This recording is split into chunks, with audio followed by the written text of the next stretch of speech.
Days क्यों specific हैं? Monday को शिव जी क्यों और ट्यूसडे को कभी बोल सकते नहीं, जैसे मंडे मन बना है मून से, मून का अपभ्रंश है मन, और मन का जो दिवस है जो हमारे मन को संतुलित करता हो वो है सोमवार। सोम भी मन का ही पर्यायवाची है। और शिवजी के मस्तिष्क पर चंद्रमा विराजित हैं, और चंद्रमा एस्ट्रोलॉजी में हमारे मन के कारक हैं, मन के और माता के कारक हैं। तो हमारे मन के जितने भी वेग और संवेग आते हैं ये चंद्रमा इसको गवर्न करता है। जब चंद्रमा में फुल मून में ज्वार भाटा आता है समुद्र में, और मछलियां अपने अंडे देने के लिए समुद्र से बाहर आ जाती हैं, पूरी प्रकृति का नियमन चलता है फुल मून से और ब्लैक डार्क नाइट से, अमावस्या से। अमावस्या और पूर्णिमा ये 15 दिन का वर्तुल पूरे हमारी लाइफ को सेट करता है। महिलाओं के जो अपने प्राकृतिक साइकिल हैं वो भी मून से ही गवर्न होते हैं, इसलिए कभी भी किसी निश्चित तिथि पर वो नहीं होते, उनमें ऊपर नीचे होता रहता है। जैसे चंद्रमा की तिथियां आगे पीछे होती हैं वैसे उनकी तिथियां भी आगे पीछे होती हैं। तो मन उससे इसी तरह सारे दिन बने हैं हमारे, तो हर दिन का इसी तरह से महत्व है। रविवार, संडे, वो इंग्लिश में उन्होंने संडे ही रखा है उसको। ये सब हमारे कोणार्क मंदिर से लिए गए हैं। सूर्य मंदिर जो कोणार्क में पुरी में है, वहाँ एक पहिया बना है जो सूर्य के 7 घोड़े हैं, पहिए में जो चक्र बना हुआ है उसमें 7 उसके फलक हैं और 24 उसके छोटे फलक हैं। तो 24 घंटे भी वहीं से लिए गए हैं। और आप जब कभी वहाँ जाकर देखेंगे पूरी कोणार्क में सूर्य मंदिर को हाँ, उसमें जब सनराइज होगा तो जो पहली जो लाइट है वो अगर आपका 5:40 पर सनराइज हो रहा है तो पहले वाली लाइन पर ही उसकी रोशनी पड़ रही होगी। जो पहला वर्तुल है चक्र का, यानी कि अभी पहली हो रहा है ये, यानी 20 मिनट हुए हैं। 5:40 पर सनराइज हुआ तो अभी 6 बजे हैं। 6 बजे पर पहली तीली पर होगा, फिर 6:20 पर दूसरी तीली पर, ऐसे 20 और 40 मिनट के हिसाब से घूमता है। और आप जो देखकर बता सकते हैं कि अभी हमारे 24 घंटे, अभी शाम होते ही पूरे 12 घंटे हो जाते हैं। फिर जस्ट रिवर्स कर लीजिए, 24 घंटे की घड़ी, 24 घंटे वहाँ से बने, 7 दिन भी वहीं से बने। 7 ऋषियों के नाम पर हमारे 7 दिवस हैं और 7 दिनों का हमारा इस तरह से महत्व चलता है। तो हर दिन को हमने उससे जोड़ा फिर कि वो अंग्रेजों ने उसको एज इट इज लिया है। वही 12 राशियाँ लिए हैं, वही 12 महीने लिए हैं, वही 7 दिन लिए हैं, वही 24 घंटे लिए हैं, सारा एज इट इज लिया है। हम उनका कैलेंडर हमारे कैलेंडर से 72-75 साल पीछे है। और इसका थोड़ा बहुत रिफ्लेक्शन हमारे किसी न किसी चीज़ों से भी रहता है, हमारी चीज़ों से रहता है। तो हमने उनको इस तरह से वैज्ञानिक ढंग से चीज़ों को जोड़ा है। और वो चीज़ें फिर हमारे, अच्छा होता क्या है, जब आप Monday, Tuesday, Wednesday, Thursday, Friday, Saturday, Sunday इन सबको गवर्न करते हो और इनमें पर्टिकुलर कुछ चीज़ों को अमल में लाते हो, तो वो प्रकृति के पूरे वर्तुल की चीज़ों को टच कर लिया आपने मंगल को कोई डिफरेंट टाइप की चीज़ इस्तेमाल में की, आपने उस दिन मूंग की लाल मसूर की दाल इस्तेमाल की, मंगलवार को अपने गुड़ का इस्तेमाल किया, मंगलवार को अपने अनार का इस्तेमाल किया। तो आपके मार्स को मजबूत कर रहा है। जो ग्रह प्लैनेट जो है वो मार्स को मजबूत कर रहा है, और मार्स के साथ साथ फिर आपके रक्त को और बाकी चीज़ों को भी ठीक कर रहा है। फिर अगेन वेडनेसडे आ गया, वेडनेसडे में हमने मूंग की दाल का इस्तेमाल किया, ग्रीन फ्रूट्स का इस्तेमाल किया, ग्रीन वेजिटेबल्स का इस्तेमाल किया, दुर्वा का इस्तेमाल किया। ये सारी चीज़ें, अब आपके मर्क्यूरी ठीक होता जा रहा है इससे, और चीज़ें भी रिप्लेस हो रही हैं, रिपीट नहीं हो रही हैं, बदल रही हैं।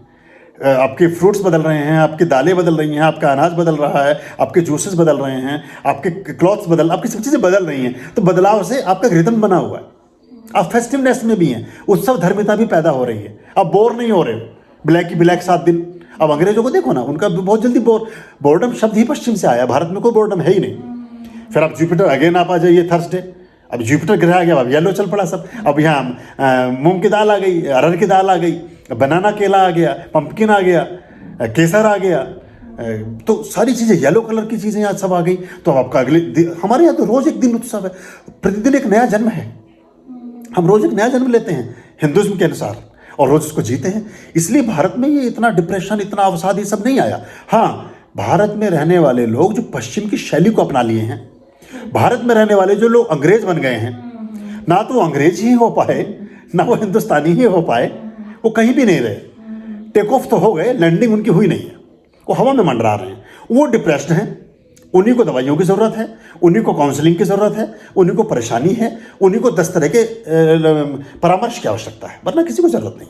तो अब अगेन फ्राइडे आ गया, फ्राइडे में फिर वाइट चीज़ें शुरू हो गई। अब मिश्री आ गई, दूध आ गया, दही आ गई, चावल आ गए, सफ़ेद चंदन आ गया, श्वेतार का, बहुत सारी चीज़ें आ गई जो वाइट में शुरू हो जाती हैं। और वो आपका फेस्टिव, देखिए फिल्में रिलीज फ्राइडे को ही क्यों होती है? जुमे की नमाज ही क्यों अदा करता है आदमी? गुड फ्राइडे गुड क्यों है? अब दिवस तो गुड मंडे कभी नहीं है क्रिश्चियनिटी में, गुड फ्राइडे।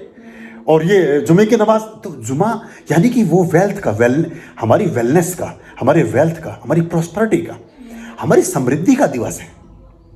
तो वो अगेन देखिए, सफेद रंग था तो क्रिश्चियनिटी ने सफेद को अपना लिया, वो इतनी बहुतायत में अपनाया कि समृद्धि उनके पीछे पीछे चली भी। फिर पूरा यूरोप, पूरा यूएस, पूरा आप जाइए देखिए, सारा जो पश्चिम है पूरा वाइट में रंगा हुआ है। पूरे देश में एक भी मकान दूसरे रंग का नहीं मिलेगा। आप अगर नॉर्वे जाएंगे, आपको पूरा देश वाइट है, एवरीथिंग इज वाइट। तो उन्होंने वाइट को इस तरह अडॉप्ट किया है। उनके, हम कहते हैं कि साहब अगर हमारे यहाँ सुहागिन लड़की फेरों पर बैठ रही है, सफ़ेद कपड़ा पहन ले तो कुछ बैठने नहीं देगा, कि तो ये तो हमारे सफ़ेद तो मानते हैं कि भाई ये शांति बाद में आओ, पहले विवाह के विधवा हो जाए लड़की तो सफ़ेद पहनाओ, ऐसा मान्यता रही है लंबे समय से। लेकिन वो तो दुल्हन ही सफ़ेद कपड़े पहन के चल रही है। क्रिश्चियंस में भी तो व्हाइट पहनते हैं। वही उन्हीं की बात कर रहा हूँ कि वो व्हाइट में ही उनका सारा संस्कार होता है। तो ऐसे ये कलर लोगों ने इस तरह से अडॉप्ट किए और दिवसों को अडॉप्ट किया। हम भूल गए, बाकी लोग इनका लाभ लेते जाना। सैटर्न अगर अब ये पर्पल और ब्लू और बाकी चीज़ों का खेल शुरू हो गया, संडे अगेन रेड और येलो का खेल शुरू हो गया। तो ऐसे करके आपका जो पूरा वीक है ये आपको एक उत्सव धर्मिता देता है, फेस्टिवनेस देता है। रोज त्योहार में रहते हो आप, मस्त रहते हो, मस्त मलंग रहते हो, नए नए कपड़े, नई नई चीज़ें, नई नई डिशेज, सब कुछ नया है। तो आप कभी बोर होंगे ही नहीं, कभी उदास होंगे ही नहीं, कभी डिप्रेस्ड होंगे ही नहीं। अब डिप्रेस्ड तो वो है जो 2 महीने से एक ही सलवार कमीज पहने घूम रही है, वो डिप्रेस्ड उसने होना है क्योंकि वो मलिनता आ गई, स्वच्छता रही भी नहीं। डिप्रेस्ड तो वो है जो पिज्जा बर्गर ही खाया जा रहा है, एक वो तो खुद ही हो जाएगा, आपको खिलाने लगे आप हो जाएंगे डिप्रेस्ड, आप उसे देख के भगा देंगे कि हटाइए इसको। अगर हर समय आलू पराठा कितना खाएगा कोई आदमी? 3 टाइम के बाद आप कहेंगे हटाओ इसको, सजा है ये तो उतना तो ठीक है। तो ये पूरे देश पिज्जा से शुरू होते हैं, बर्गर पे खत्म हो जाते हैं। हमारे यहाँ तो आप कमाल है, आप 56 व्यंजन तो हमारे बिहारी जी को चाहिए, 20 प्रकार के पेय पदार्थ चाहिए। और आप कन्याकुमारी से शुरू और चले जाए कश्मीर तक, आपको 5000 तरह के व्यंजन मिलेंगे। तो थाली भी कई जगहों पे है, इतना विस्तार है, सैकड़ों तरह की मिठाइयाँ। तो हम इतने गरीब नहीं हैं कि केक में ही गुजारा कर रहा पूरा जीवन आदमी। पेस्ट्री और चॉकलेट भी पूरी जीवन, केक पेस्ट्री चॉकलेट फिनिश, मिठाई समाप्त। हमारे यहाँ तो अगर गुलाब जामुन भी खाओगे तो 50 प्रकार की गुलाब जामुन, केसर की अलग, पिस्ते की अलग, बादाम की अलग, काजू की अलग, खोया की अलग, पता नहीं क्या क्या आप खाते चले जाएं। और फिर हर स्टेट की अलग अलग, हर स्टेट की मिठाई भी अलग। एक बर्फी अब राजस्थान में खाइए खोए की अलग मिलेगी, यूपी में खाइए अलग मिलेगी, उत्तराखंड में अलग मिलेगी, है बर्फी खोए की ही है, हर जगह टेस्ट अलग है। तो इतनी विविधता जहाँ हो, तो वो ये इतना बड़ा हमारे पास ग्रेस, इतनी हमारे पास एक हमारी हेरिटेज है, इतनी बड़ी विरासत है, लेकिन हम इसको विस्मृत कर देते हैं, इसको भूल जाते हैं और बस नकल में लग गए। अब वो कुछ मीठा हो जाए उसके नाम पे चॉकलेट में कुछ है थोड़ी, सब आर्टिफिशियल, आपके बोन्स को खराब करती है, आपके हड्डियों को खराब करती है, आपके बाकी चीज़, स्टमक सिस्टम, आपका डाइजेस्टिव सिस्टम को खराब करती है। तो यहाँ पर एग्रीकल्चर कार्य करते हैं ना सर? जी हाँ, ऑर्गेनिक, यस। अभी आप अंजीर खा के जाना, अंजीर शायद पकी हुई है, अंजीर हमारे यहाँ लगी हुई है आजकल। हाँ, आप ताज़ी अंजीर खाइए। तो धीरे धीरे हम इसको विकसित कर रहे हैं। हर एक आदमी को करना चाहिए, कर सकते हैं, कोई बड़ी बात नहीं, काफ़ी लोग कर सकते हैं। अच्छा, बहुत ज़्यादा, मैं 1-2 साल से घर पे भी बोलती हूँ, सारे कहते हैं पागल हो गई। हमारे गमले में अंजीर लगी हुई हैं। अब देखिए आप, क्योंकि अंजीर थोड़ा सा हमारे यहाँ के वेदर के एंटी है, क्योंकि थोड़ा गर्म जगह पर चलता है। अफ्रीकन अंजीर, दक्षिण अफ्रीका का पौधा है ये, पर यहाँ चल रहा है, हमने थोड़ा सा जुगाड़ करके रखा है उसको, धूप की जगह पर रखा है, ओले पाले से बचा रखा है, ज़्यादा पानी नहीं डालने देते हैं, तो उस पर अंजीरें लग रही। पिछले साल भी 3 साल से लग रही हैं। तो इन दिनों काफ़ी अंजीरों से भरे हुए हैं, वो 3-4 पेड़ हैं हमारे पास अंजीर के। तो ये इसका अपना एक अलग मज़ा है, ये भी एक नशा है। ये प्रकृति के साथ समीपता, प्रकृति के साथ निकटता और प्रकृति के साथ अपने जीवन की एक लयता, ये एक नशा है।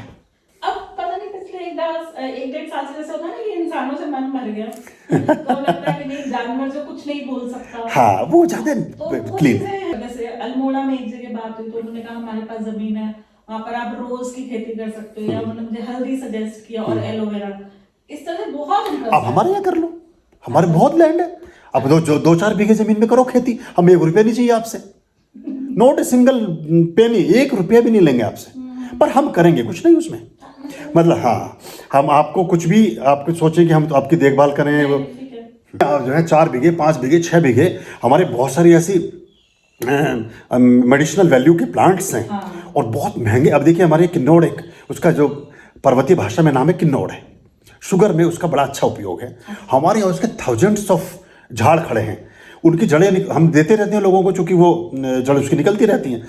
वो शुगर में लोग इस्तेमाल करते, थोड़ा कड़वा होता है, थोड़ा सा इतना सा पीस काट कर पानी में डालिए, रात को सवेरे उसको पानी को नितार कर पी लीजिए, वो शुगर में बहुत बढ़िया काम करता है। बहुत सारे आयुर्वेदिक कंपनियां उसको 3-4 हज़ार रुपये किलो बेच रही हैं। मेरे पापा को है, पापा डायबिटीज, आप हमारे से लेके जाना, चार बार इंसुलिन लगाते हैं। हम सबको गिफ्ट करते हैं। आप अभी शिवम को बोलना और उसकी डंडी लेके जाना और छोटा छोटा काट के पानी में डाल के उसे पीजिए आप। थोड़ा कड़वा होता है पर वो, हाँ, और येलो कलर का होता है, तो वो बहुत अच्छा है। तो ऐसे यहाँ हज़ारों, आप देखिए जो जैसे आपका गिलोय है, गिलोय यहाँ खूब होता है, आप उसे उगा सकते हैं।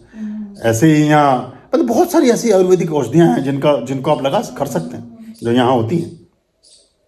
और ब्रह्म कमल हमने मसूरी में हमारे यहाँ खिला और लग गया, चल गया वो, हाँ पहली बार देखा, हाँ जी। तो वो उसको लेके काफ़ी चर्चाएं हैं, और वो भी 100 से अधिक मर्ज में इस्तेमाल होता है।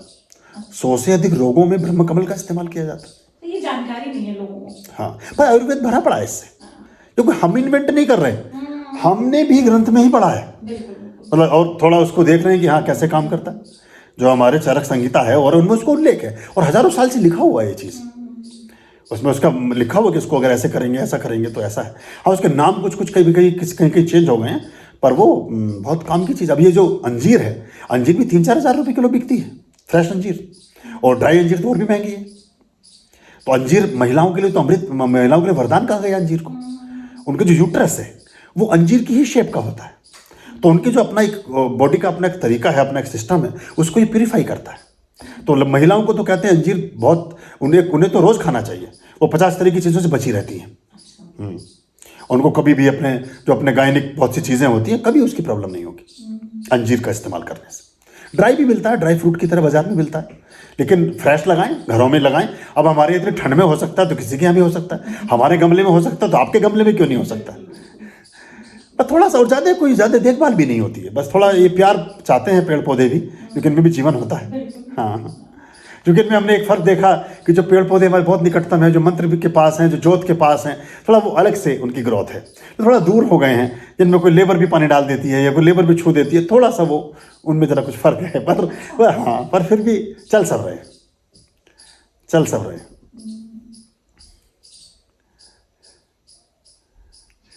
अभी चिड़ियों की जो आवाज़ है, ये नीरवता, ये शांति आप देख रही हैं, ये आपको नहीं मिलेगा। ये अपने आप में एक मेडिटेशन, एक्चुअली ये है मेडिटेशन। ये आपके एम्प्टीनेस को फुलफिल करता है। आप 15 मिनट बेंच पर बैठे हैं आंखें बंद करके, ये देखिए बादल देख रहे हैं, बादल ये बिल्कुल भागे जा रहे हैं सारे बादल, ये आपको छुएंगे और उधर को निकल जाएंगे। ये मेडिटेशन है। ये 10 मिनट बैठे बादलों को देखें, 10 मिनट बैठे चिड़ियों को सुने, 10 मिनट बैठे फूलों को देखें, ये है मेडिटेशन। वो खाली कमरे में बैठ के वो लैपटॉप के सामने क्या आप मेडिटेशन करोगे, कुछ नहीं, वो सब व्यर्थ है, समय भी व्यर्थ है, पैसा भी व्यर्थ है। हाँ, वैसे भी आप जब किसी डिवाइस के साथ मेडिटेशन करेंगे, आपकी मेरिडियंस कभी भी एक्टिवेट नहीं हो सकती हैं, और मेडिटेशन का खेल ही जो आपकी मेरिडियंस है उनका एक्टिवेशन है, और ये उसको ब्लॉक कर देता है।